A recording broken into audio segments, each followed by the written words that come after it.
तो friend circular number 140 issue हुआ है 10th जून को। बिकॉज पास्ट में एक एडवांस रूलिंग आई थी जिसने बताया था कि कंपनी अगर डायरेक्टर को पेमेंट करती है तो कंपनी को आरसीएम के बेसिस पर पे करना होगा जीएसटी।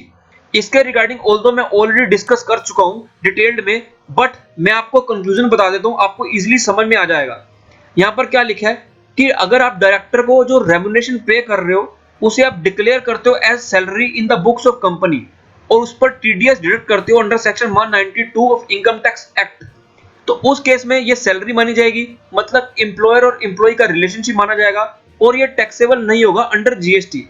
बिकॉज इसको सर्विस की डेफिनेशन में नहीं मानेंगे, because this is covered under schedule 3 of CGST act, मतलब neither supply of goods nor service.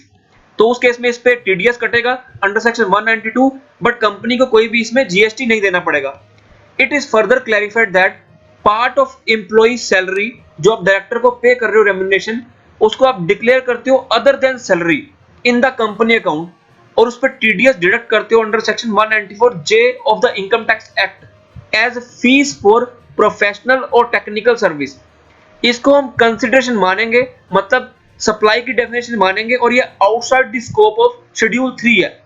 Because schedule 3 में वो कवर्ड है जो आप सर्विस देते हो neither supply of service nor goods, मतलब जब एम्प्लॉयर और एम्प्लॉय का रिलेशनशिप होता है। और वो कैसे पता लगता है? जब आप सैलरी दे रहे हो, पीएफ डिडक्ट कर रहे हो और टीडीएस डिडक्ट कर रहे हो अंडर सेक्शन 192, बट अगर आप कोई भी पीएफ डिडक्ट नहीं कर रहे हो या आप कोई भी टीडीएस डिडक्ट नहीं कर रहे हो 192 में, तो उस केस में एम्प्लॉयर और एम्प्लॉय का रिलेशनशिप नहीं है, तो आपको टीडीएस काटना होगा 194 जे में, but the company is liable to discharge the applicable GST on its reverse charge basis. This is as per notification number 13/2017. So in such case company को आरसीएम में पेमेंट करनी है। So अगर वीडियो अच्छी लगी तो प्लीज लाइक करना, channel को सब्सक्राइब करना। Till then thank you much, have a nice day.